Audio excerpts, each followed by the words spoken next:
empezar la clase, vamos con anuncios parroquiales.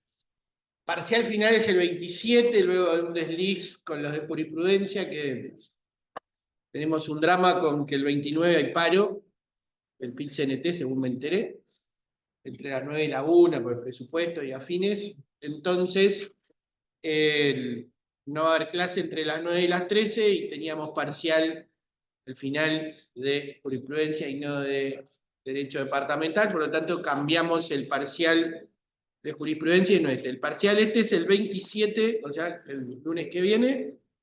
Va todo lo dado desde el primer parcial para acá, o sea, no va todo, yo eso ya lo había aclarado. Y el parcial va a ser igual que el primer parcial, en el sentido de que va a ser múltiple opción y verdadero o falso.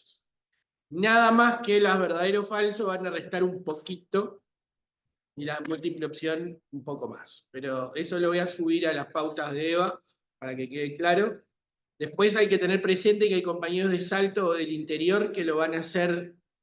He habilitado, creo, una parte, hay un foro para quienes quieran hacer el parcial en Salto. Esto es quienes les convenga ir a Salto porque es más cerca o porque vivan en Salto, porque hay un par que me preguntaron porque les queda mejor ir a Salto que venir a Montevideo.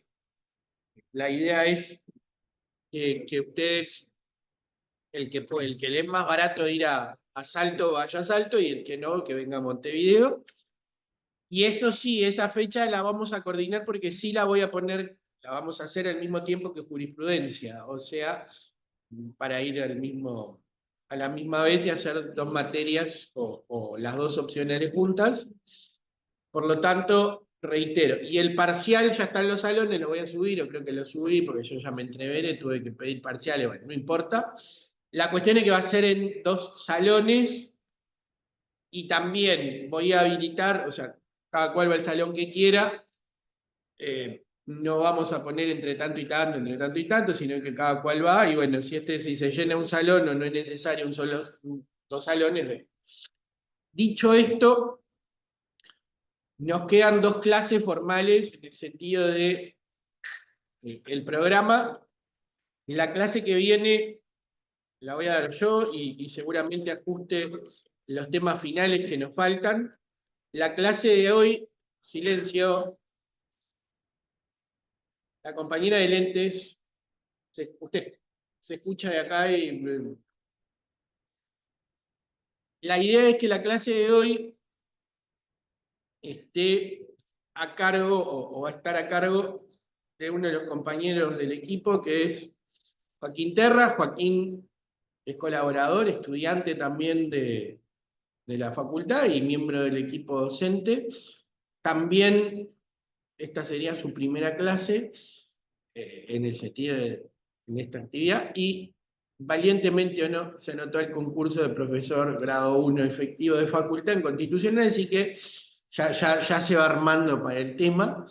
Y bueno, entonces el tema de hoy va a ser recursos, lo que tiene que ver con la recaudación de los gobiernos departamentales, es decir, de dónde obtienen recursos económicos los gobiernos departamentales. Lo que vamos a ver en clase es lo que va para el parcial. Esto está en todo el material que ustedes tienen. Lo que sí les pido es que dejen dar a Joaquín la clase, y si hay alguna duda, consulten más, la hacen al final y ya la responden. ¿Ah? Sí. Y él da la clase como vos quieras, así que sé libre. Bueno, arrancamos. Perfecto.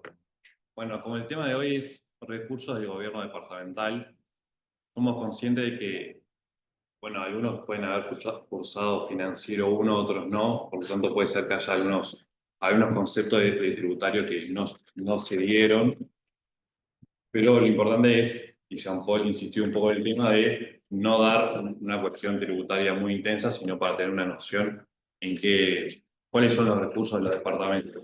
Por lo tanto, no vamos a profundizar en cuestiones tributarias. Los gobiernos departamentales son personas jurídicas. Por lo tanto, de la misma noción de persona jurídica, se puede entender que tienen un patrimonio diferenciado del gobierno central. Esto es fundamental para poder entender que el gobierno departamental tiene ciertos cometidos, o sea, ciertas actividades que tiene que realizar y para eso obviamente necesita recursos propios. Acá Juan Carlos Peirano Facio establece tres posibles fuentes de esos ingresos. Pueden ser por ejercicio propio de la potestad tributaria del gobierno departamental, puede ser tributos creados por el gobierno central, pero que su beneficiario va a ser el gobierno departamental, incluso pueden ser administrados por ellos. Y el tercero, la entrega de subsidios o ayudas financieras por parte de dicho Estado. Se puede agregar un cuarto término, que es los ingresos provenientes de los servicios que presta el gobierno departamental. Puede ser por transporte, por hotelería, por parque de vacaciones, por termas. Acá es muy importante un artículo de la Constitución, en realidad todo un artículo que está dentro del capítulo 10, que es el 297. Hay que subrayarlo con fuerza porque es quizás el artículo más fuerte, que establece la potestad tributaria de los gobiernos departamentales. Son 13 numerales y con la lectura de los numerales podemos entender que hay, reitero, tributos o recursos que son decretados por el gobierno departamental y administrados por ellos. Puede haber decretados por el gobierno departamental y no administrados por ellos. Puede ser que no sean decretados por el gobierno departamental y no sean administrados por ellos. Y puede ser no decretados y administrados por ellos. No sé si hay... Bueno, la mezcla de esas dos posibilidades. Pero es importante entender que siempre el que va a ser beneficiado, o sea, el que va a recibir esos recursos, es el gobierno departamental para cumplir sus funciones.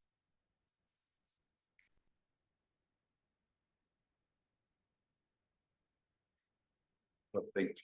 Es importante, el Piazzo dice que una noción importante es que todos estos recursos surgen de hechos que suceden en la limitación geográfica del departamento, o sea, en su jurisdicción. Una noción importante que hay que tener, que es relevante, es que el 297, si bien es una lista taxativa de los impuestos y de los ingresos de los tributos que puede tener el gobierno departamental, estos se pueden extender. Es taxativa, pero permite que con una ley se aumente esa potestad tributaria del gobierno departamental. Y hay un artículo importante también, que es el 299, que alguien lo quiere leer. Bien, te lo leo, profe. Lea, Rosa. Artículo 299. Los decretos de los gobiernos departamentales creando o modificando impuestos no serán obligatorios, sino después de 10 días de publicados en el Diario Oficial y se insertarán en el Registro Nacional de Leyes y Decretos en una sección especial. Deberán publicarse, además, por lo menos, en 2 periódicos del departamento. Muchísimas gracias. Bueno, si bien el artículo dice los decretos de los gobiernos departamentales creando o modificando impuestos, si impuestos en realidad es un tipo de tributo, no son todos los tributos. Por lo tanto, se podría entender una interpretación un poco literal del término de que solamente los impuestos. Una interpretación más lógica, como es que se debe interpretar la Constitución, claramente podemos entender que habla de todos aquellos tributos que sean aprobados por los gobiernos departamentales. Y establece ese requisito de van a ser obligatorios cumpliendo esos 10 días de publicados en el Diario Oficial, que se deben insertar en el Registro Nacional de Leyes y Decretos, y después que deben publicarse en dos periódicos del departamento. Eso para tenerlo. Bueno, ahora empezaremos un poco con la lectura del 297 en profundidad. En el numeral 1 establece los impuestos sobre la propiedad inmueble. Si alguien lo quiere leer. Los impuestos sobre la propiedad inmueble urbana, situada dentro del límite de suscripción, excepción en todos los casos de las adicionales nacionales establecidos o que se establecieron. Los impuestos sobre la propiedad inmueble rural serán fijados por el Poder Legislativo. Los impuestos a opción que la unidad de suscripción, excepto de los adicionales establecidos o que se establecieren, corresponderá al gobierno gubernamental. La cuantía de los impuestos nacionales no podrá superar el monto de los impuestos con destino de parlamentario. Perfecto. Ahí podemos ver que lo que tributa acá es el ser propietario de un bien inmueble. Y ahí y ahí hay diferencias. Si el inmueble es urbano o suburbano, o si el inmueble es rural. Establece claramente que la propiedad inmueble, si es urbana y suburbana, dentro de los límites de descripción, eso es lo que hablamos del Piaggio, o sea, siempre estamos hablando de un inmueble que está dentro de un departamento específico,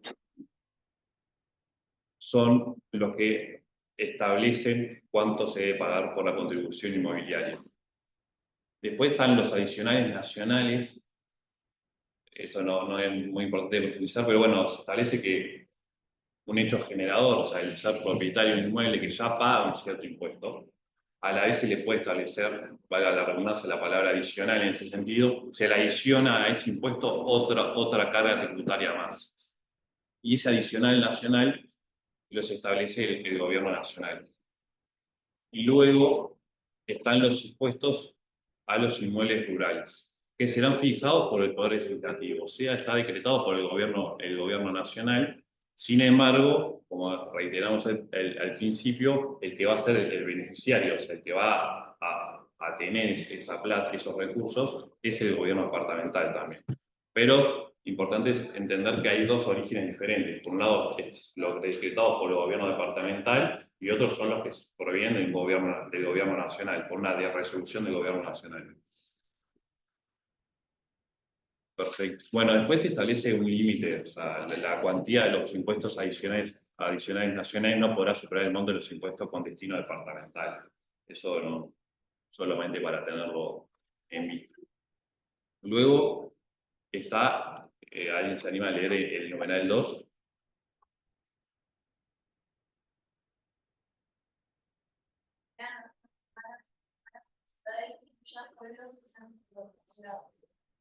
Perfecto. Los impuestos pueden tener, mayoritariamente tienen surgen de la necesidad del Estado de adquirir recursos para gastarlos para realización de sus cometidos.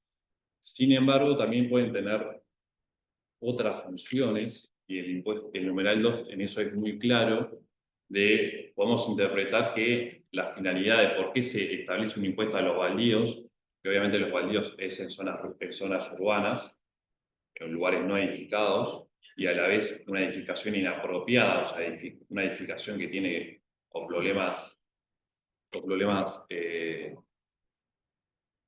o está mal estructurado el edificio, o no cumple con algunas reglamentaciones de los gobiernos departamentales, entre otras falencias, tiene una finalidad de evitar que estos hechos sucedan. O sea, hay una función finalista del impuesto, para evitar que suceda. No solamente aquí sí que siempre el gobierno departamental le va a importar obtener recursos, pero a la vez intenta evitar que haya baldíos y edificaciones inapropiadas en su jurisdicción.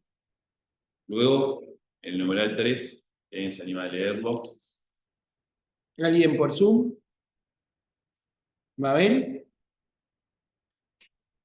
Perdón, que candidata al Oscar. Hola, profesor, sí, lo leo. Numeral 3. Los impuestos establecidos con destino a los gobiernos departamentales y a los que se creen por ley en lo futuro con igual finalidad sobre fuentes no enumeradas en este artículo. Esto es reiterativo un poco de lo que habíamos hablado al principio. O sea, el 297 establece una lista taxativa de las potestades tributarias de los gobiernos departamentales. O sea, en principio deberían ser solamente estos los ingresos. Pero por ley, es importante que tiene que ser por ley, se puede aumentar esa potestad tributaria. Lo establece de manera expresa el numeral 3. Entonces, por eso es un artículo importante. Si bien no establece un impuesto claro, o sea, una fuente clara, dice que estas se pueden aumentar. Luego, Luego nos vamos a saltear el cuarto y el quinto porque lo voy a explicar después, porque en realidad estoy explicando sobre todo los gobiernos departamentales pueden tener sus ingresos por impuestos, por tasas o por precios, o bueno, o otros orígenes, pero, y esto ya un poco, si era necesario hablar un poco de tributario, hay diferencias grandes entre lo que es un impuesto, entre lo que es una tasa y lo que es un precio. El impuesto en realidad se entiende que es una potestad legal del Estado de establecer una carga, una obligación de pagar un cierto monto de dinero, pero en realidad no hay una contraprestación de lo que se está cobrando. O sea, en el impuesto a los inmuebles, el Estado o el gobierno central, el gobierno departamental no te está brindando absolutamente nada. Tiene esa potestad de establecer una obligación sin darte nada a cambio, hablando en criollo un poco. Mientras que las tasas, eso vamos a profundizar un poco más, pero en las tasas vaya hay una contraprestación del Estado. Es una contraprestación con ciertas características. La tasa es una contraprestación de un servicio jurídico-administrativo, se dice, que en realidad es obligatorio, o sea, uno no puede no realizar no prestar ese servicio, no adquirir ese servicio. Y después los precios, la diferencia con los precios, hay una contraprestación más bien material, o sea, uno por la tarifa de UTE, por OCE, se te está brindando un servicio de agua potable o de electricidad. Entonces, los que estuvimos numerando y lo que vamos a terminar de numerar son sobre todo en base a los impuestos, que es esta potestad tributaria, esta potestad del Estado de establecer una obligación dineraria, sin una contraprestación. En el numeral 6 establece los impuestos a los espectáculos públicos, con excepción de los establecidos por ley con destinos especiales, mientras no sean derogados, y a los vehículos de transporte.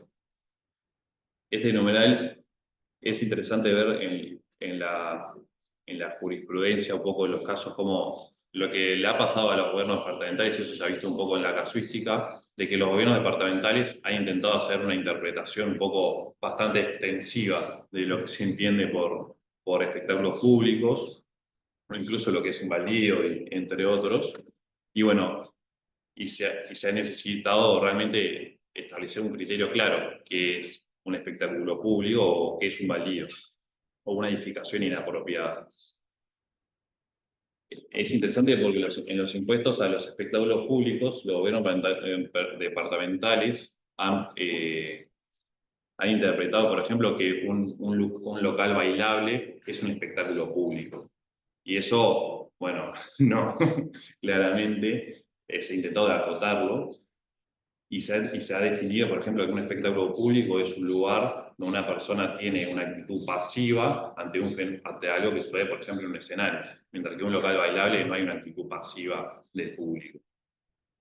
Eso como para poder limitar y ver que en eso es muy rico ver cómo los gobiernos departamentales han intentado aumentar un poco esa interpretación, sí, extensiva. Y después, el otro impuesto que ha generado mucho problema, yo era chico, cuando se resolvió, era el de los vehículos de transporte, el de la famosa guerra de patentes.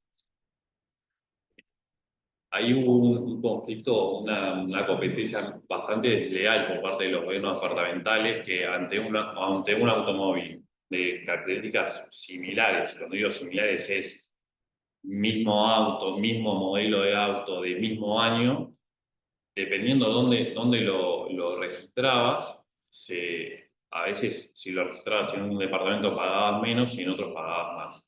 Eso obviamente que tiene una competencia muy desleal. Y a la vez había un problema de que había también ciertos departamentos donde hay una mayor movilidad de transporte, donde hay mayores automóviles en las calles, muchas veces eran los que menos autos patentados tenían. Entonces eso generó un conflicto que se llamó la guerra de patentes, que se terminó resolviendo en 2011 por la ley la 18.860 del año 2011. La idea era unificar las patentes de rodados.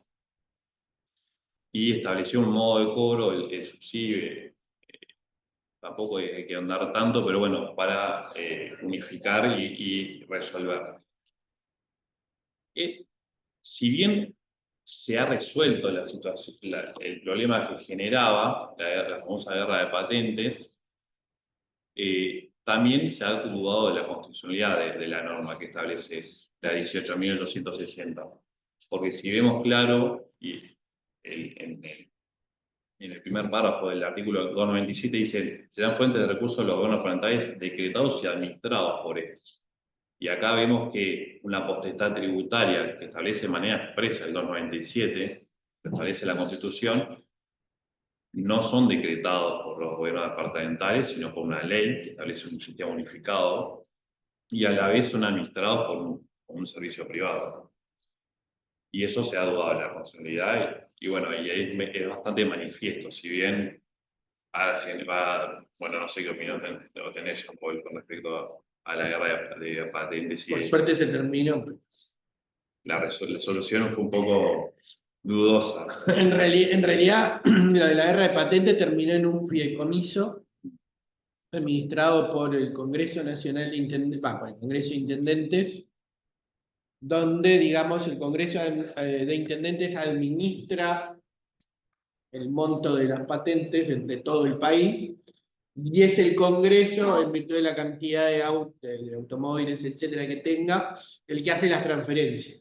Eso es, más allá de que se ponen de acuerdo, o se pusieron de acuerdo, es de dudosa constitucionalidad, pero el problema es quién tiene la legitimación para pedirlo, porque quien debería son los gobiernos departamentales, lo acordaron los 19 gobiernos departamentales, entonces es dudoso, o sea, sería de dudosa constitucionalidad, pero la legitimación impide que en los hechos los 19 gobiernos departamentales se pusieron de acuerdo. Es un monto que, por supuesto, lo administra el Congreso de Intendentes a través de un órgano, o a través de un órgano interno, pero es la solución que se encontró a un problema que claramente, como dijo Joaquín, generaba esto de que, bueno, como cada departamento tenía su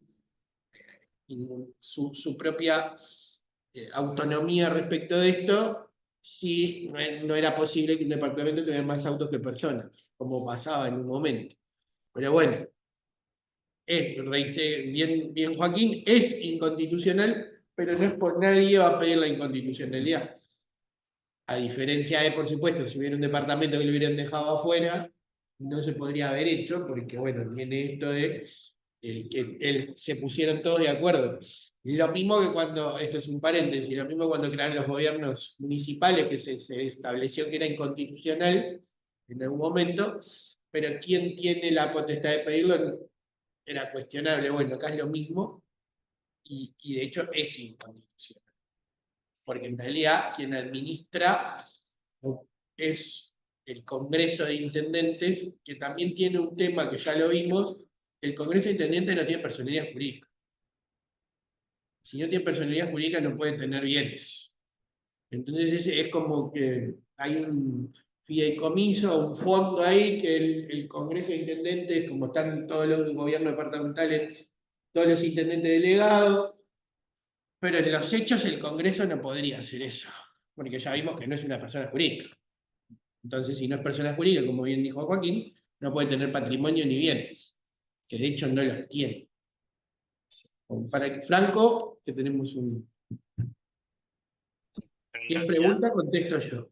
En realidad no podría pedir cualquier persona la inconstitucionalidad del subsidio, porque afecta a todos los uruguayos, porque en realidad no le está cobrando el gobierno departamental como tal. Lo que pasa que, en realidad, si yo voy y le pregunto a usted qué le genera que pague la contribución, bueno, que pague este impuesto, ¿usted le genera alguna diferencia? Usted lo paga en el mismo lado que lo pagaba antes. Porque de hecho se paga no cambió nada para la persona, va, uno la paga, yo sé, pago, hábitat, lo que sea, incluso puede ir a la intendencia a pagar. Lo que usted no tiene, a usted no le genera ningún tipo de perjuicio porque en realidad el impuesto lo sigue pagando para el gobierno departamental que corresponda. Lo que sucede es que hay un ente superior, digamos, ahora los gobiernos departamentales que lo administra. Formalmente el único que podría pedir la inconstitucionalidad es el gobierno departamental porque le priva el administrar y tener directamente el monto, porque acá lo que implica es que, bueno, después que se paga, eso es, después que se paga la patente, está el monto total y de ese monto total se hacen las transferencias. Algún gobierno departamental puede decir, bueno, pero yo necesito la plata ya. Bueno, por eso es que la legitimación solo la podría pedir un gobierno departamental. Porque esto es, como calculo que ustedes saben, lo de la prima de salud pública, esto de cómo se administra la plata del Fondo Nacional, del Sistema Nacional Integral de Salud, lo mismo. Bueno, acá el gobierno departamental recibe el dinero cuando lo reciben todos, después que se pagó la patente. Y la legitimación, ¿quién la puede tener? Solo el gobierno departamental. Pero todos los gobiernos departamentales suscribieron el acuerdo. Entonces, si uno va a la corte y le dice, mire, esto es inconstitucional y que a usted le pusieron un revólver en la cabeza y firmó. Si usted toleró y se suscribió, no puede sostener después que es inconstitucional porque no le gusta. O sea, no. Esto es, en materia de inconstitucionalidad, es clave. Puede ser que haya quedado, si quedaba un gobierno departamental afuera, no se podría haber hecho. Por eso es que esto es una solución política. Pero a ver, capaz que sí, capaz que la Corte entiende que creo que pasó, creo que alguien en esto del SUSIBE, todos tenemos algún amigo que hace, que hace el favor, creo que con el SUSIBE pasó y que se declaró la constitucionalidad, porque no tenía, no se declaró la constitucionalidad, se declaró que una persona no tenía derecho a pedirlo, lo mismo que pasó con los municipios, etc. Entonces, es muy bien, Joaquín, de traerlo, pero, reitero, aunque digamos que no hay quien tenga legitimación, sí es inconstitucional. Porque nada más ni nada menos que es uno de los tributos con los que más recaba el gobierno parlamentario, ¿no? Igual, profe, es un acuerdo, o sea, tengo entendido que es una suscripción de 15 años el acuerdo, pero cualquier gobierno puede decir, bueno, cuando termine el contrato no me suscribo al SUSIBE y que empiece a cobrar yo solo como quiera. Bueno, eso lo veremos cuando llegue el tiempo, porque no creo que se desmarque ningún gobierno departamental. Pero claro, es un acuerdo entre ellos, perfecta, no están obligados una vez termine el plazo. Yo quiero ver después cuando termine, o cuando se llegue al plazo, vamos a ver. Aparte, otra cosa, que no importa, acá no es a los hechos de los gobiernos departamentales incluso suelen utilizar estos montos del SUSIBE como adelanto de otras cuestiones. O sea, van y piden un préstamo en un banco y lo pagan con el SUSIBE. ¿Por qué? Porque ya saben cuánto es. Y ya saben que en tal fecha van a recibir X monto, más o menos. Entonces esto también lo han pagado así, o sea, han pagado préstamos bancarios o préstamos para financiar caja con esto, porque ya saben que los montos van a llegar o que se tiene tanto. Bueno, no lo recibirán ahora, pero es como... O sea, pueden sacar préstamos y justificándolo que lo la plata pagan la van a tener con el SUSIBE. y lo pagan con el SUSIBE. De hecho, se crean hasta fideicomisos y sale la plata del SUSIBE. Más, el problema que se da es que algunos gobiernos departamentales creo que ya del SUSIBE no reciben nada para pagar gastos pero bueno, es parte de. Digamos, no más, Joaquín. Luego está el numeral 7, si alguien lo quiere leer.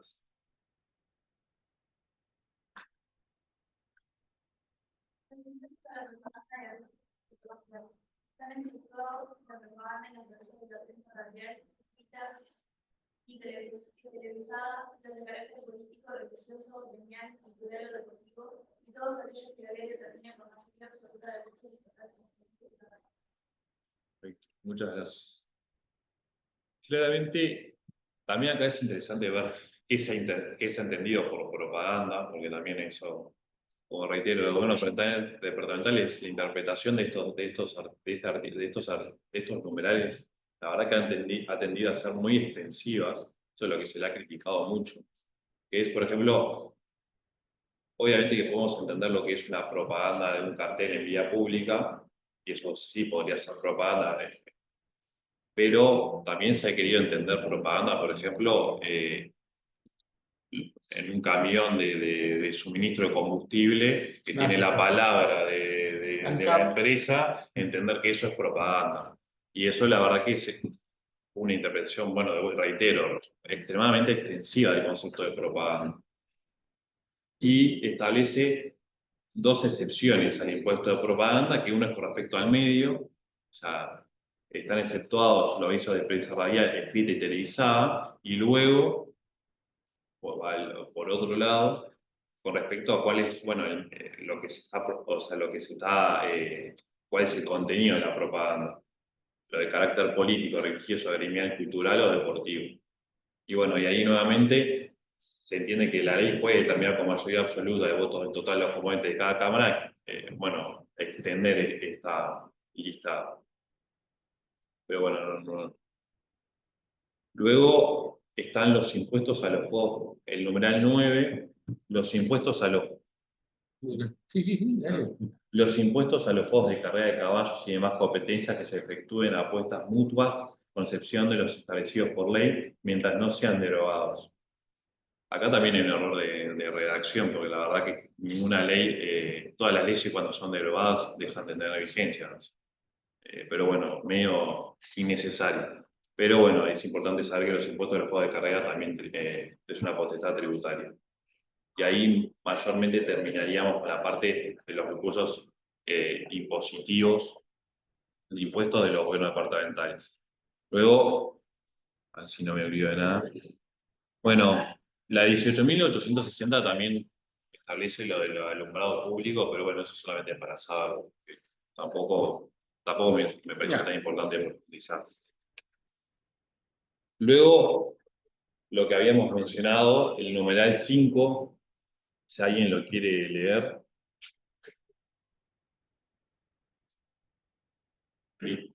Las tasas, tarifas, precios por utilización, aprovechamiento o beneficios obtenidos por servicios prestados por el programa departamental y las contribuciones a cargo de empresa concesionaria de servicios exclusivamente departamentales. Gracias. Es importante, acá hay un error también técnico, que es, se ha puesto las tasas, tarifas y precios. Vaya, por lo que te he entendido, las tarifas es como una escala de un precio o de una tasa. Entonces, deberíamos ponernos de tasas y precios. Reiteramos lo que habíamos dicho antes. La tasa es un servicio jurídico-administrativo que se le brinda, que lo brinda el gobierno departamental al administrado. Mientras el precio en realidad es un servicio material, una entrada, un servicio tangible, digamos. Mientras que el otro es jurídico-administrativo. Esa es la gran diferencia para no andar más, porque se podría hablar 1000 horas de tema. Pero bueno, para poder diferenciar de verdad. No sé si conocen algunas tasas conocidas, la tasa bromatológica, por ejemplo, que es la que ha dado más para hablar, o bueno, Saneamiento. la de saneamiento Acá también. decían. Bueno, No, Rosa Polero dijo saneamiento. claro. Para ANCAP la tasa inflamable en Montevideo. Pero lo que estaba chequeado que era como un puesto, ¿verdad? Claro. Hay un servicio que estaba. Claro. Eso, la tasa es un servicio administrativo y lo que, bueno, en realidad también viene del concepto de tasa es que en realidad es para financiar ese servicio que le está dando el gobierno departamental. Lo que ha sucedido primero, yo eso lo pregunté y no sé si ya vuelvo, que en realidad debería ser, eso que se cobra por la tasa debería ser para el servicio, pero si vos vas a consultar, no te van a decir, esto es lo que sale y te dan boleta. Más, una cosa interesante con esto de la tasa es que muchas veces se recauda más de lo que se gasta, entonces termina siendo un impuesto encubierto, pero por lo que recauda.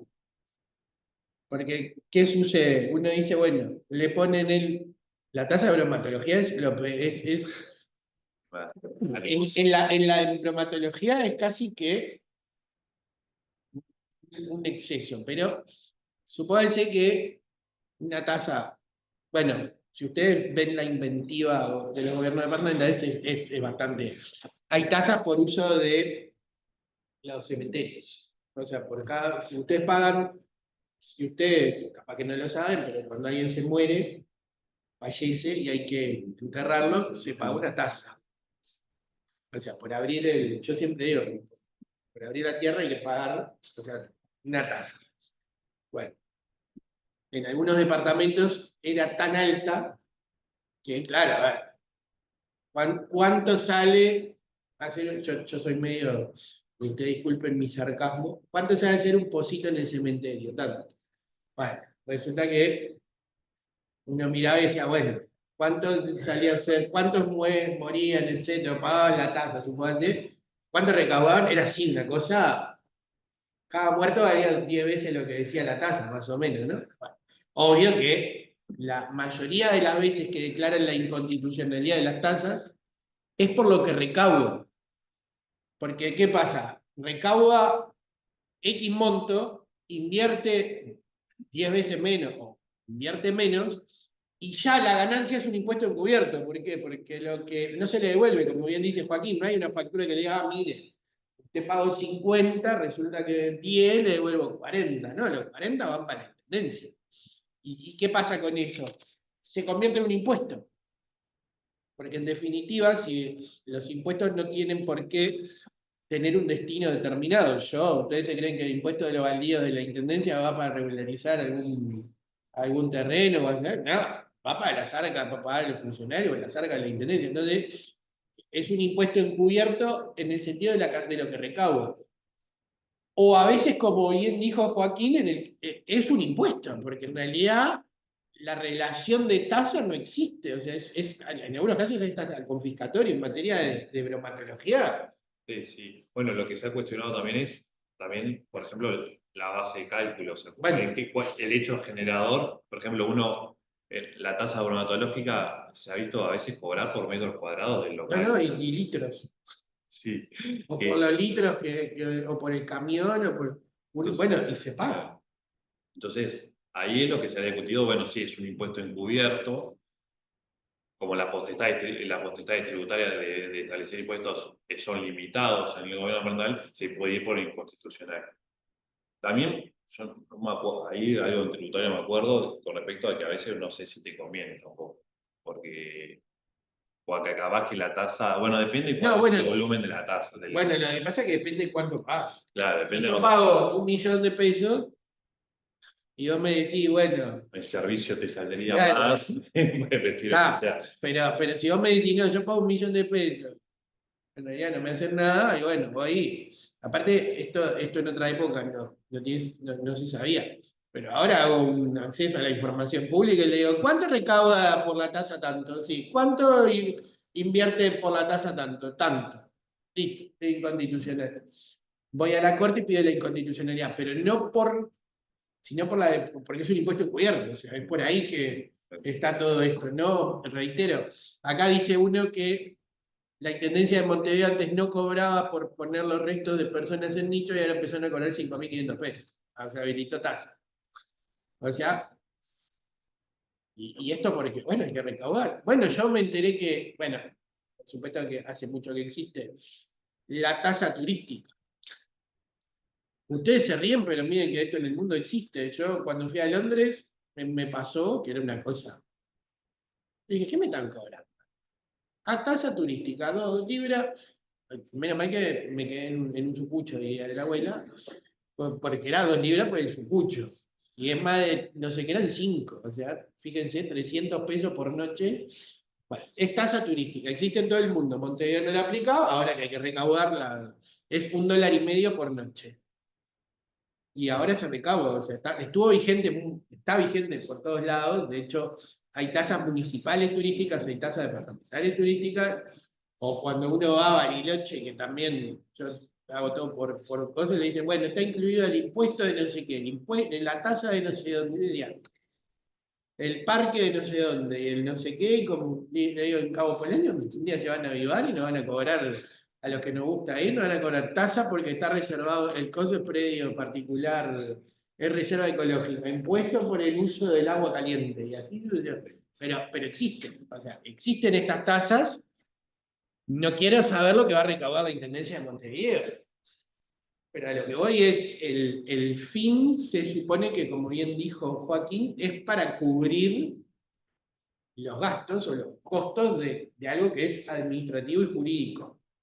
Porque El mismo criterio se podría usar con respecto al precio, que es el servicio de UTIOC, que bueno, el famoso que se ha discutido si se debe, que eso que si puede haber ganancia, ¿no? si puede haber ganancia o no. Bueno, pero ahí Sí, son empresas públicas. son empresas. Y aparte ahí tienen otro fin, bueno, más allá de que no nos guste o no, que las empresas públicas, la ganancia no va para las empresas públicas, sino para el Estado de Rentas Generales. Entonces, Claro. si uno dice, bueno, ¿cuánto recaudó Antel? Me acuerdo que cuando yo estaba, un año dio ganancia como 250 millones de dólares, y la gente dice, me están robando 250 millones de dólares, porque si dio ganancia, la gente es al revés, vieron que acá... No, en realidad, si usted no paga más impuestos es porque hay 250 millones de dólares para rentas generales, porque si no hubiera 250 millones de dólares para rentas generales, había que pagar más impuestos para cubrir lo que falta. O sea, esto es así, o sea, la recaudación sale o por vía de lo que uno tributa al Estado o la ganancia de algunas empresas públicas. Cuando no hay algunas empresas públicas que no dan ganancia, yo no le digo de dónde salen los montos que faltan, o sea, lo pagamos nosotros, ahí es cuando se activa más o menos, IRPF, y etcétera, etcétera, etcétera. Bueno, seguir más que así no te robamos más. Bueno, pero está así, en modo de resumen, la tasa es un servicio administrativo jurídico, mientras que el precio es un servicio material. Eso es importante para poder diferenciar bien de lo que se está hablando. Luego, el numeral 4, las contribuciones por mejoras a los inmuebles beneficiados por obras públicas departamentales. Ese numeral es lo que establece las famosas contribuciones especiales. Se entiende que cuando un gobierno departamental, o bueno, también a nivel nacional, se realiza una obra, por ejemplo, una ruta que beneficia a un inmueble particular, por ejemplo, un campo que por la realización de una ruta tiene mayor accesibilidad y puede aumentar la productividad, por ejemplo, porque puede acceder a cierta maquinaria que antes no podía, la persona recibe de manera semidirecta, en realidad, un beneficio. Y ese beneficio debería, si bien no pidió que se haga la ruta, debería contribuir, o sea, debería ser una contribución especial. Lo más relevante de las contribuciones especiales, por lo que leí, es que hay una dificultad en cómo establecer la recaudación de las contribuciones especiales, porque deberíamos establecer predio por predio, padrón por padrón, cuánto es la cuantía de ese beneficio que recibió, y eso deberíamos hacerlo por todas las personas afectadas. Obviamente cuando estamos hablando de una ruta son muchos, por ejemplo. Entonces, se ha evitado aplicar las contribuciones especiales. Creo que era más de un invento, o sea, era de origen del siglo mediados del Sí, siglo XX. cuando iban, en realidad, lo hacían cuando iban, digamos, bituminizando las calles, o sea, arreglando esto, bueno, en algunas partes del interior todavía, en algunas partes del país todavía existe.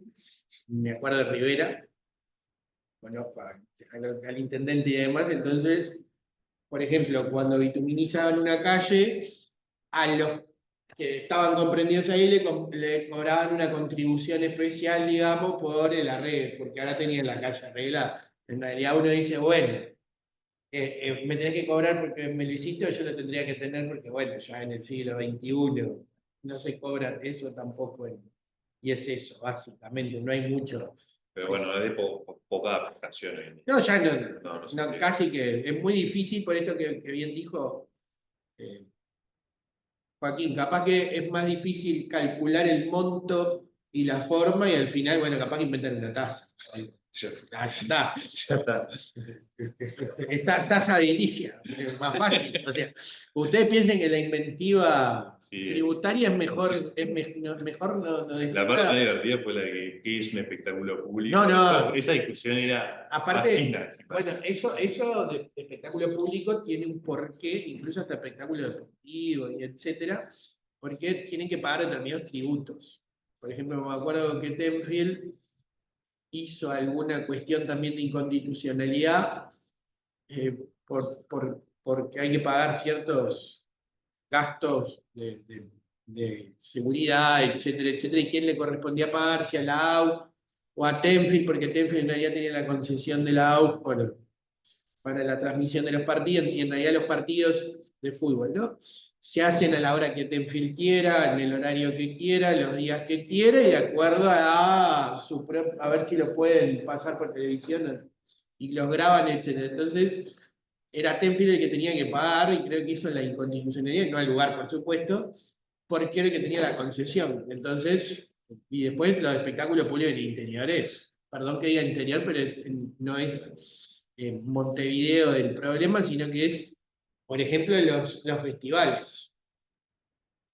El Festival de la Cerveza o la Patria Gaucha y demás. Y claro, después en algunos casos también está eso de que qué es en la Constitución X cosa, y bueno, ahí interpretan, y bueno, para un lado o para el otro. Creo que es más fácil ir, cuando hay tasas, es más fácil ir por la recaudación que por el concepto, o lo mismo con en algunos casos con los impuestos encubiertos, o tasas que son impuestos encubiertos. Sí, nomás. Luego está el numeral 8, que son beneficios nacionales especiales.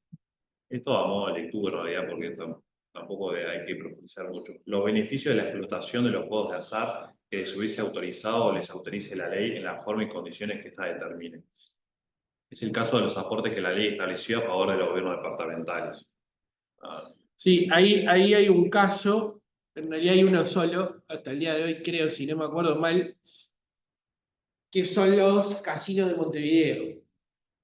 Los casinos de Montevideo son los únicos que en el resto del país los casinos son nacionales. Y en Montevideo hay dos que creo que hay dos, en cualquier momento creo que el intendente los entrega con moño, porque la ley en su momento, esto viene del siglo pasado, pasado, que era cuando se crearon los casinos en Uruguay, solo se podían realizar en la costa, en la franja costera. Entonces por eso había uno, en donde está hoy el Hotel Casino Carrasco y donde estaba el Hotel Positos, que era el Parque Hotel. Entonces, ¿qué sucedió? Antes de que existiera la ley de los municipios, porque esto viene del principio del siglo XX, antes de que existiera la ley de municipios y que estuviera en la Constitución, había una ley especial que establecía esto. Entonces, una vez que se constitucionalizó la materia tributaria departamental y demás, la ley previa ya existía, o sea, la ley era anterior a la Constitución, entonces mantuvo esta autorización a los gobiernos departamentales. Que reitero, solo en Montevideo, y calculo que en algún momento no va a ser ni Montevideo. Y es esto de esto que solo es juego de azar, casino. Y esto, bueno, tenía un porqué que era que solo en la franja costera, como en algunos países, solo los casinos pueden estar en la franja costera. Bueno, esto ya no corre en el sistema. Aunque bueno, hay a nivel nacional o a nivel departamental, creo que le van a entregar los casinos de Montevideo al gobierno nacional. Luego está el numeral 10, que es el producido de las multas que el gobierno departamental haya establecido mientras no sean derogadas nuevamente o estableciere según sus facultades. Luego dice que las leyes vigentes ya se han establecido con destino a los gobiernos departamentales y luego que se establecieron por nuevas leyes con destino a los gobiernos departamentales. Acá nuevamente hay un error de redacción, Pero bueno, para entenderlo bien, son aquellos que el gobierno departamental haya establecido y los que establezca el gobierno nacional con leyes actuales y obviamente con las futuras. Eso no es necesario mencionarlo ni siquiera, pero bueno, se mencionó. Y son siempre multas administrativas, no son penales, ¿no? Eso es importante. Y que estas multas se establecen siempre en unidades reajustables, para no perder por la devaluación, obviamente. Ustedes. Siga, que Luego está, si alguien quiere leer el artículo 11,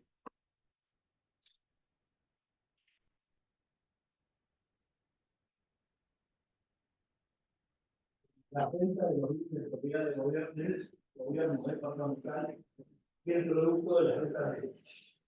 bueno, como obviamente, como mencionamos al principio, los gobiernos departamentales son personas jurídicas, tienen patrimonio propio, tienen bienes propios, inmuebles propios, por lo tanto, las rentas generadas por estos inmuebles son ingresos del gobierno departamental, como cualquier persona jurídica, como cualquier persona en el sentido más universal. Y luego, obviamente que las ventas de estos inmuebles generan un ingreso del gobierno departamental, eso no tiene una mayor complejidad. Y luego, esto podríamos hablar que son recursos propios. Siempre estábamos hablando de recursos que provenían de terceros, acá estamos hablando de recursos propios, porque se hace con recursos de la propia intendencia. Y luego está el artículo 12, que dice las donaciones, herencias y legados que se le hicieran y aceptaran. No hay mayor complejidad tampoco. Obviamente que pueden recibir donaciones, herencias y legados. Que ha pasado, que gente dona a los gobiernos departamentales. Bueno, a mí me resultó llamativo, pero bueno, pasa así. Parque Villadolores, ¿Eh? Parque Villadolores. Lo Sí, dicen claro. a veces. Sí. Ahí sí es una complejidad también, porque Bueno, son y es donaciones es modales. una donación modal. Claro, Porque los herederos para todos, el Parque de Villa Dolores es el zoológico de Montevideo, que fue donado con fin zoológico. El problema es que en el siglo XXI hay que definir qué es un zoológico. Porque ¿qué sucede? La familia o los familiares, para los que no conocen, el Parque Zoológico de Montevideo está en una zona hoy catalogada como residencial muy alta, y creo que el zoológico debe valer algo así como entre 20 millones de dólares por lo menos solo por venderlo, porque lo que se podría construir de edificio no está hecho. Bueno, la cuestión es que los familiares o los descendientes o herederos de quien donó ese parque o ese predio señalan que ya no es un zoológico, sino que ya no cumple con características de zoológico, no, sino con depósito de animales, en el sentido de que en algunos casos los han trasladado a otro lado, y es más un parque que otra cosa, porque ya si uno va, ya dejó de ser un zoológico. Pero bueno, eso es una donación. Y así hay otras también, no me acuerdo si hay hay otro predio que fue donado, que está en Positos, si no me equivoco, y está donado para un museo que no se termina más de construir, que nunca me acuerdo cómo se llama, y lo mismo, está ahí. Porque bueno, se donó para museo, pero todavía no, y así hay un... Después, bueno, la Casa Gardel también que fue donada para la Intendencia, siempre y cuando sea museo Casa Gardel, que está ahí en Carrasco, creo que es una casa. O sí, sea, Malvin. en Malvin.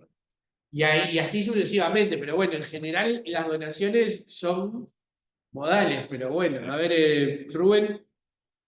No, que todavía creo que siguen habiendo algunos pavos reales ahí y no sé si Sí, otros animales de manera muy simbólica, porque obviamente, si no, como es una modación, como es una donación modal, el modo imponía eso, ¿no? Y aparte, hoy en día, en este mundo cada vez más woke, como dicen algunos, ya no hay, no hay zoológicos en las ciudades, o sea, en realidad son parques. Alguno capaz, yo creo que creo que el parque Talich está en Flores, ¿no?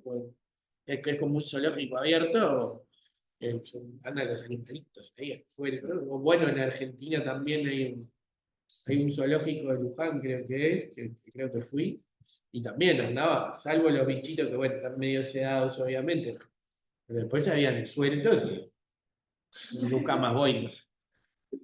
Perdón mi cuestiones con el campo. Bueno, volvemos a las... Ahí, bueno, los recursos propios damos por terminados, que son esos artículos, el 11 y el 12. Y finalmente está como último artículo, que es como último numeral, que es el 13. La cuota parte del porcentaje que sobre el monto total de recursos del presupuesto nacional fijará la ley presupuestaria.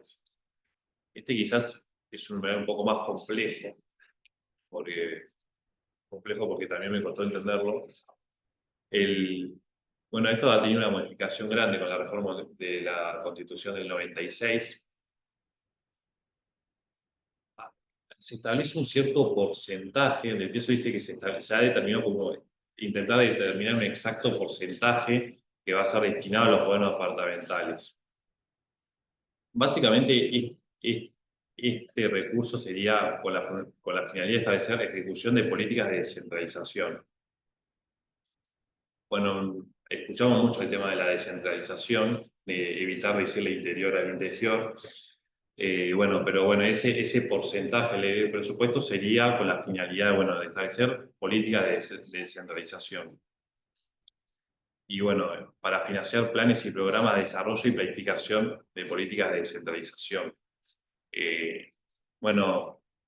Acá se debe contar con un cierto asesoramiento de la Comisión Sectorial de la Oficina de Planeamiento y Presupuesto. Dicho asesoramiento, como muchas veces la mayoría de los asesoramientos, no son vinculantes, o sea, uno se puede apartar de ese asesoramiento. Y bueno, no sé si querés decir algo más.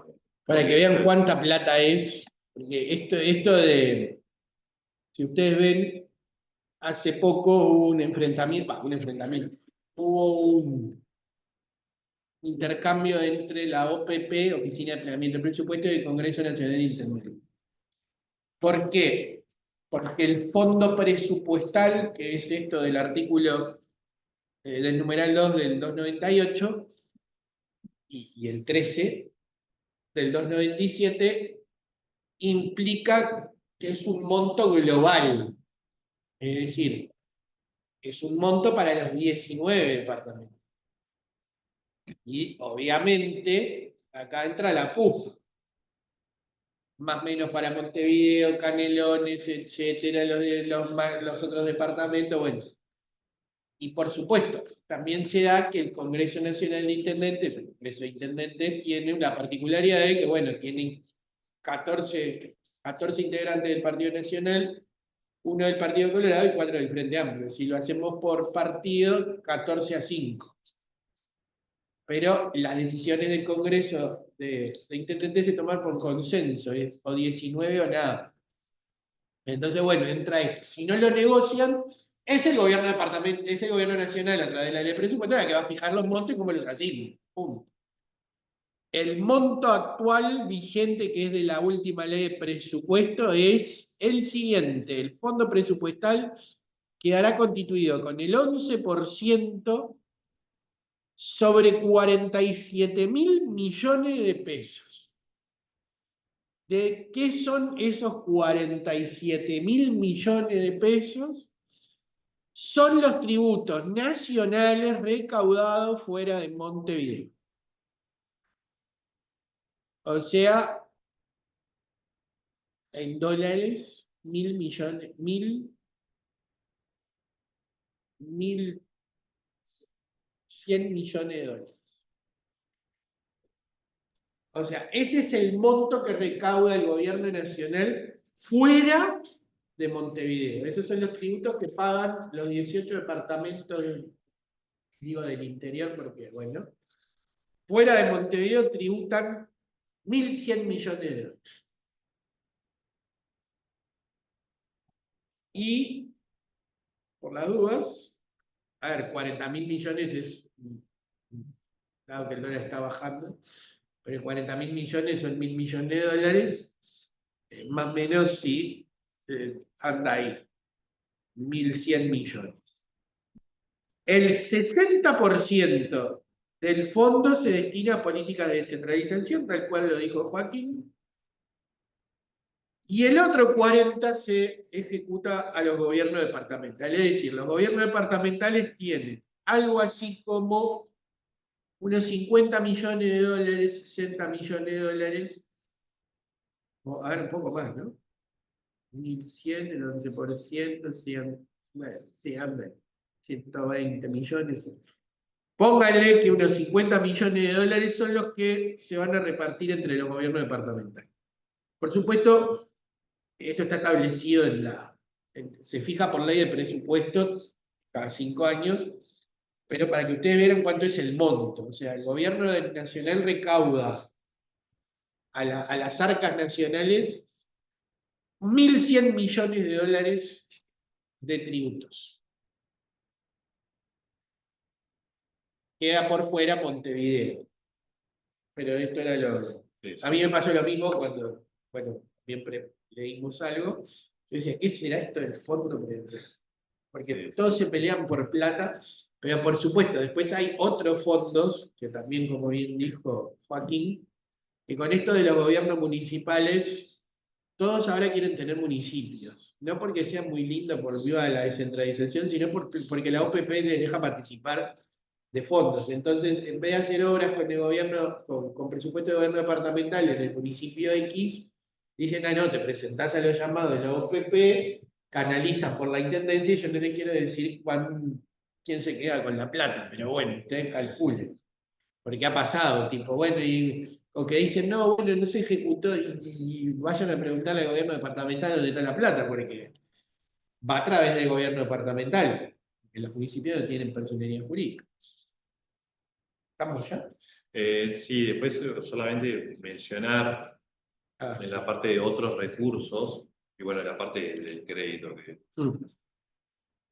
Puede haber otros recursos, más un poco, algunos ya lo mencionamos, pero bueno, para tener claro que puede haber otros, que es convenios con otros organismos del Estado, puede haber que acuerdos con, bueno, con ministerios, frentes autónomos, con servicios descentralizados. No es muy relevante, pero bueno, obviamente se pueden hacer convenios con otros organismos estatales. Por ejemplo, se puede hacer que la Intendencia ponga un predio y el que construya sea el Ministerio de Obras Públicas, o bueno, y así, o bueno, que se preste un cierto personal que se retribuya, por ejemplo, no solamente con dinero, sino a veces también con servicios de otra índole como personal, o bueno, cuestiones de otra índole. Luego, bueno, el cursivo por los casinos estatales, que eso un poco lo habíamos mencionado. También hay una cierta participación en el IMESI. El IMESI es un impuesto específico interno, que en principio el impuesto del IMESI era a productos suntuosos, se decía, terminó siendo para todo. Ahora tener un auto es suntuoso. Ahora tener nafta es suntuoso. Bueno, tener nafta ya es un producto, ya dejó de ser suntuoso, ya es superior. Bueno, pero hay una cierta participación en IMESI, para que lo sepan. Después hay un impuesto a las transacciones sobre semovientes.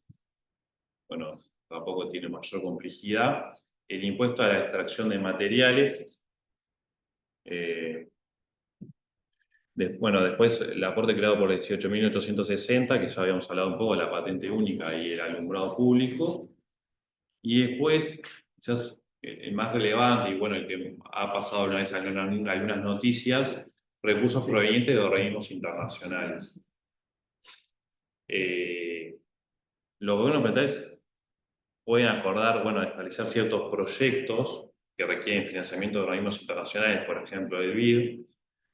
No hace tanto, en la Intendencia de Montevideo había pedido un préstamo, si no me equivoco, de unos 50 millones de dólares. No, mucho más, mucho más. Era, bueno, 70, mucho más. Sí, mucho más. Terminó en 50, pero empezó en 110, 120, pero terminó bajando.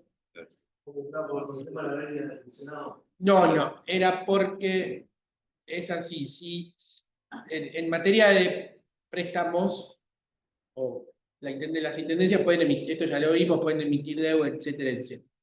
Lo que sucede es que si los gobiernos departamentales piden un préstamo, y excede el periodo de mandato, requiere 2/3 del total de componentes de la Junta Departamental. Si no excede el periodo de mandato, se aprueba por mayoría simple, mayoría absoluta. La cuestión es que, en general, los préstamos del BID son para ejecutar. También se da la particularidad de que Montevideo es el único departamento del país que tiene el saneamiento a su cargo. El resto, por fuera de Montevideo, lo tiene la OCE, y en virtud de que estos tributos, o sea, asimismo es la OCE la que cobra la tarifa de saneamiento en el interior. En Montevideo la cobra la Intendencia, a través de los tributos. Entonces, bueno, como tiene esa competencia, o mejor dicho, se le dio en el 90 esa atribución, que es una especie de castigo o no, pero bueno, entonces, a los efectos de los recursos provenientes de organismos internacionales, que son préstamos, o sea, se pagan, pero bueno, tiene estas particularidades que, claro, que al ser organismos internacionales, en algunos casos, además de esto, requieren de la intervención del gobierno nacional como garante, porque en realidad uno dice, bueno, sí, el gobierno departamental va a pagar. Y uno sacude un poquito y dice, ¿de dónde? Si tiene un déficit, agarran una intendencia a veces del interior, alguno que dijo, bueno, yo no puedo pagar los sueldos, dice, bueno, usted se quiere endeudar con 100 millones de dólares, ¿de dónde los va a sacar? Porque es imposible. Bueno, ¿qué pasa? Quien es garante de los préstamos del BID internacionales es el Estado uruguayo.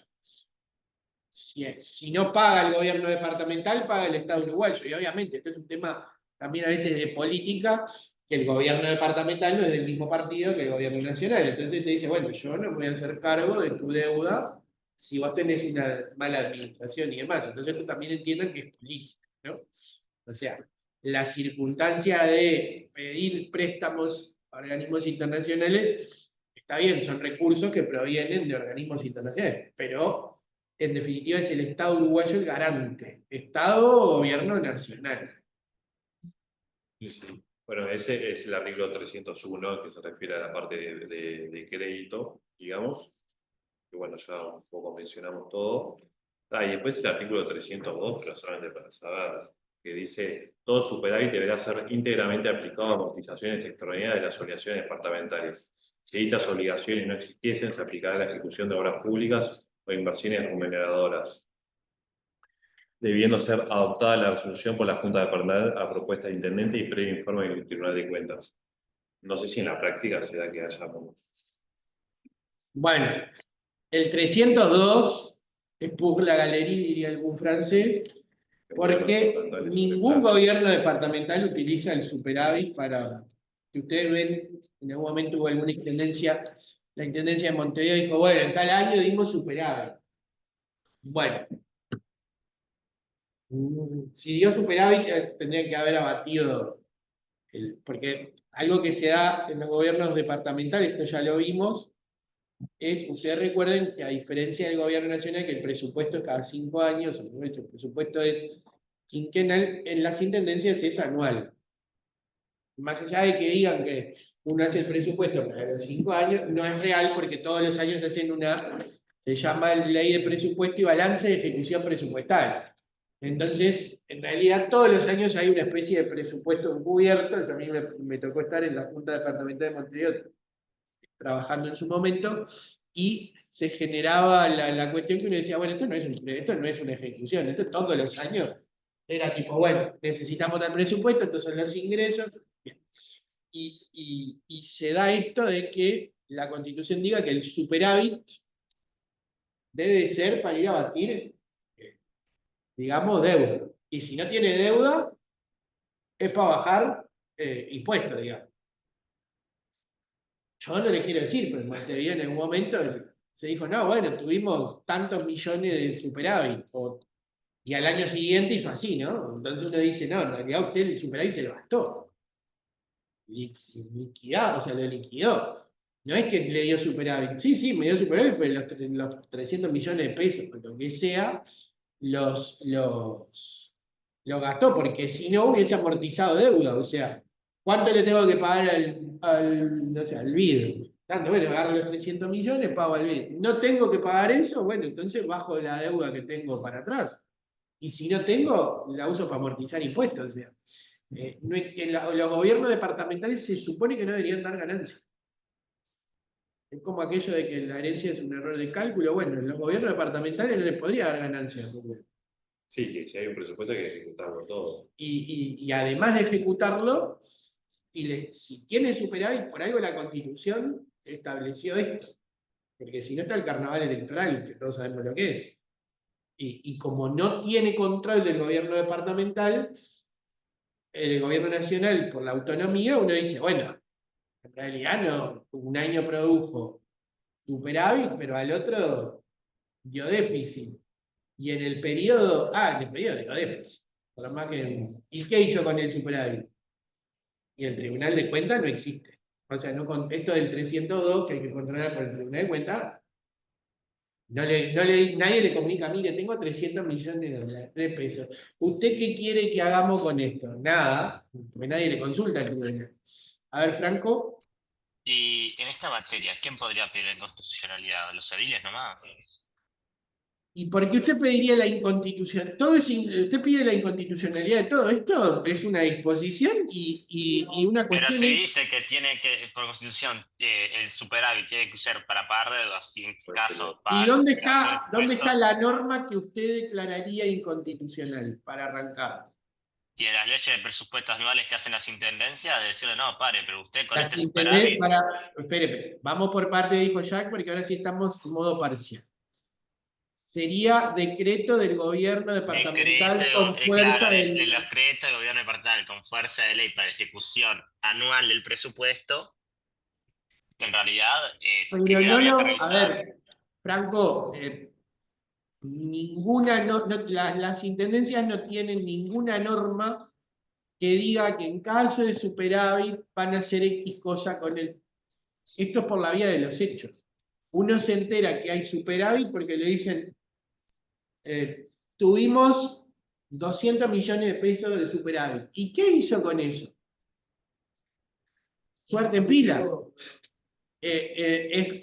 sea, y usted va a ver los números, no, lo gasté. Bueno, pero ahí no hay una norma para declarar inconstitucional. Que sea una práctica que viola la Constitución, pero que en este caso, por supuesto, podría haber responsabilidad política de los funcionarios, en este caso de los intendentes o de las intendentas, o de los titulares de las intendencias, en el sentido que, bueno, su función, si el 302 dice que tiene que utilizar el superávit con tal fin y no lo hace, bueno, podrá ser llevado a responsabilidad. No digo juicio político, pero a lo que voy es depende, o sea, la entidad la define. Cuando uno habla del juicio político que dice, bueno, no se puede pedir juicio político el juicio político es por responsabilidad político-penal, es violación grave de la Constitución. Si yo me gasté los 400 millones de pesos en lo que se me antojó y no rendí cuentas, y capaz que es más grave que me gaste 400 millones de pesos que no responda a pedido de informe. O que mi casa, o que no pague la contribución inmobiliaria, o sea, la entidad de la violación de la Constitución la define el Senado. Hubo un intendente que estuvo al borde del juicio político porque utilizó fondos de la intendencia, emitió cheques sin fondo. En un caso que fue en Rocha, que no tenía fondos y firmó cheques sin fondo. Y se le hizo juicio político, no al lugar, después estuvo preso, también en Artigas, otro intendente del Partido Colorado en este caso, este era el Partido Nacional, el Partido de Colorado, que también en la época de la crisis económica que hubo, firmó cheques, mejor dicho, cambió cheques con privados, no eran cheques sin fondos, sino que cambió cheques de la intendencia con privados para pagar los sueldos. Todo bien con la intención, pero desde el punto de vista penal cometió un delito. Y bueno, después de que, mientras fue intendente no pasó nada, después que incluso era legislador, se pidió el desafuero y estuvo preso, privado de libertad, condenado, por este delito. Y uno dice, bueno, es grave. Y sí, más allá de que haya sido para pagar los sueldos en la época de la crisis, cometió un delito. Y acá lo mismo, si uno dice, bueno, ¿en qué me gasté 400 millones de pesos de superávit? No, bueno, no sé, no tengo idea. Bueno, entonces ahí puede haber un viso de desviación o violación de la Constitución. Lo aclaro porque capaz que no es inconstitucional y sino que hay responsabilidad política. Y es siempre el intendente. O sea, la única forma de controlarlo sería que sería que el senador se controle como juicio político. A ver, vamos por parte, dijo Jack el Destripador. El control lo ejerce la Junta Departamental. Claro, el control sí Si que la tiene que actuar de Junta fiscal. Departamental, a ver, Franco, le pido, salvo que o habla con la mano levantada o aplico censura y después que hable lo dejo hablar porque por Ok, arriba disculpe, mío, disculpe. por arriba, no. A ver, en este caso es la Junta Departamental la que hace el control. Si la Junta Departamental hace el control y dice, bueno, parece que hubo superávit y no se utilizó con lo que dice la Constitución.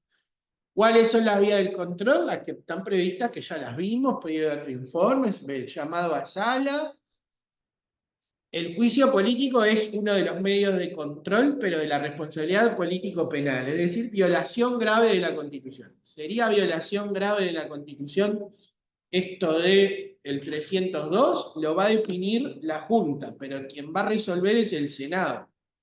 Reitero, pasó hace poco algo bastante sin sentido, que es haber acusado a una intendenta de violar gravemente la Constitución por señalar que no respondió a los pedidos de informe que se hizo, cuando en realidad formalmente y técnicamente los había respondido todos. Ahora, en cuanto al contenido, la Constitución no dice que hay que ser exacto.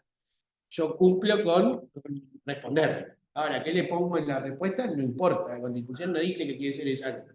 Si ustedes me preguntan, ¿cuántos días del año me tomé licencia? Ninguno.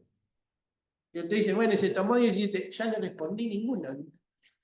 Ya cumplí, o sea, la Constitución no dice el contenido, dice, si yo hago un pedido de informe y lo respondo, he cumplido con la norma. Entonces, uno no puede, pero en este caso es la Junta. Y si el Senado dice, bueno, sí, mire, resulta que los 400 millones de dólares de superávit lo usaron para desviarlos bueno, y ahí puede haber cuestiones, pero hay que ir al caso, a la casuística, o sea, no es que prima facie violó la Constitución, o no sé qué, porque capaz dice, no, mirá, ni pusimos que hubo superávit, porque